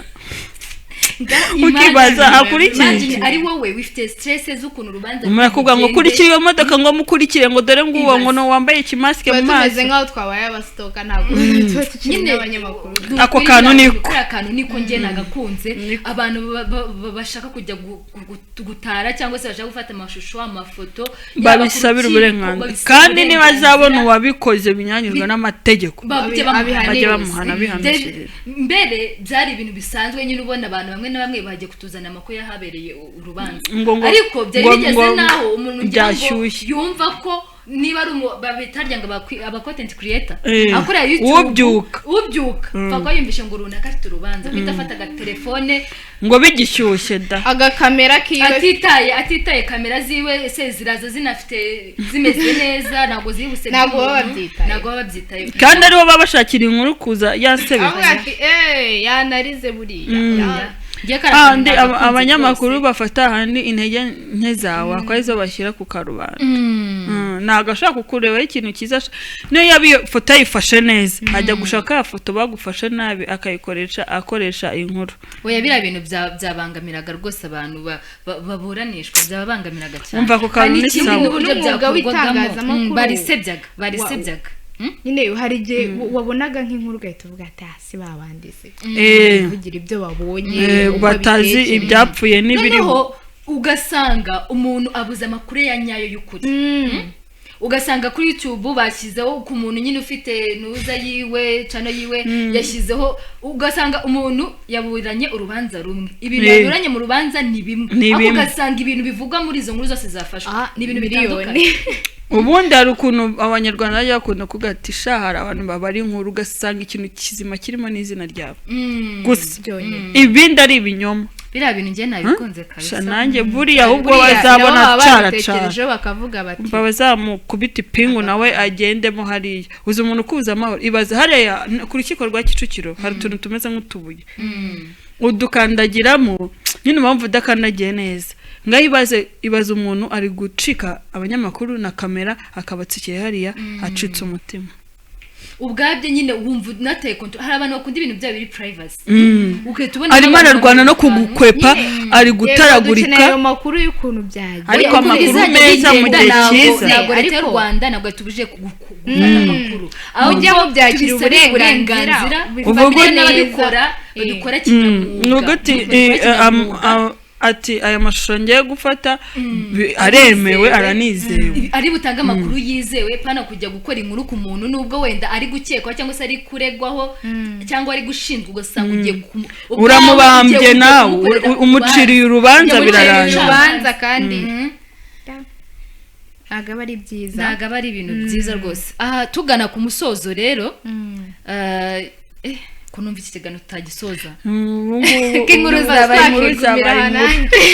inkuru zabaye inkuru muradushaka tuguma aha ndumva rwose ikiganiro cyabaye ubu ikiganiro ndumva twakomeza tukagikora ariko ngo umwanzi w'ibihe ni amasaha n'ubundi tuzajya tugenda tugaruka umunsi ku wundi ku munsi w'ejo rwose saa 7 uzaba uri kuri Damuke TV n'ubundi iki kiganiro tuzajya tuba tubafite ibintu byinshi byiza kandi tubafitemo udushya kandi niba ari ikintu ushaka ko twavugaho cyangwa se inama runaka ushaka kutugisha turahari wandika muri ubutumwa bugufi ukatubwira turahari ku bwanyu ariko nta nubwo ari iki kiganiro cyonyine cya D Trades Wave kuri Damuke TV tujyana n'ibindi biganiro tukagira programme nyinshi zigiye zitandukanye abakunda siporo abakunda ibintu bigiye bitandukanye byagiye politike ibyabereye mu baturage ibyo byose Damuke TV tubibagezeho kandi ku gihe nakubwira ngo kugira ngo utazajya ucikwa n'ibyo bintu byose kora kukazogera ukore subscribe kugira ngo kandi kuri notification ukoreshe n'abantu babwira ati akantu nagakunze namwe ukore subscribe kugira ngo ibiganiro byose Damuke TV tuzajya tuba twabateguriye nibikabacike ukore like niba koko ukunda ibiganiro byacu ubitwereke commentaire zanyu nazo tubakenewe kugira ngo tumenye ibyo twongeramo cyangwa ibyo dukuramo Murat na Dalik mubwiri ikintu cyanyuma abakunzi bacu tubasizira abakunzi bacu turabakunda muranabiza ariko turabakunda turabishimira muri make cyane cyane comment kuki abantu mutari kwandika comment ariko ni no muri weekend muretse kunsezera hari umunsi ni kuwa gatanu mube muretse kungendana umunsi bakunda kuvuga ngo ni black day mube muretse kungendana Murate na Betty muri ukuntu mutangiye gusezera ngo vuba oere muretse kunyena mumbwire muretse naho ibyo gukunda abakunzi bacu barabizi ko tubakunda Imana ikabakunda kuturusha amahoro n'imigisha bijye bibabaha Imana ijye ibaha ibifaranga ibahaza uburame naho ubundi abangabo ntabwo bancika byo muri gundije ngo dusezere mumbwire ko muri gucika nk'abantu bafitiye bagiye chakutsiga hano twaruhanye wakavuna umurashaka kuntsiga oya ndikukureba nkakwibwira ariko namenye ikintu Dalika ashaka kutubwira nishaka kuduha gahunda nitwe tumusezeye atayiduhaye tuguteza yombi ngaho kanifate neza ko kunda abantu bababwira mwifate duhe gahunda wari wajya kuburana n'umuntu ugasanga nawe ari kwiburanya kajya kubwa ngo iyi nibyo nurese ngo nabyaruzi ngo nibwo bimeze ngo nose ngo nibwo bimenya ko meze gutya none namwe ariko nyine ukuri tuguteza amatwi birabera hehe se uyu munsi Dari umva ndiko umvasha wamwumvisha ndikubabwira ni mu mpfa gasoni Betty ariko duhe plot Betty niwe nubu ishyuye nawe mu kirekazi bana mudukurikiye murebe muri comment uko mutubona gutya niwe wose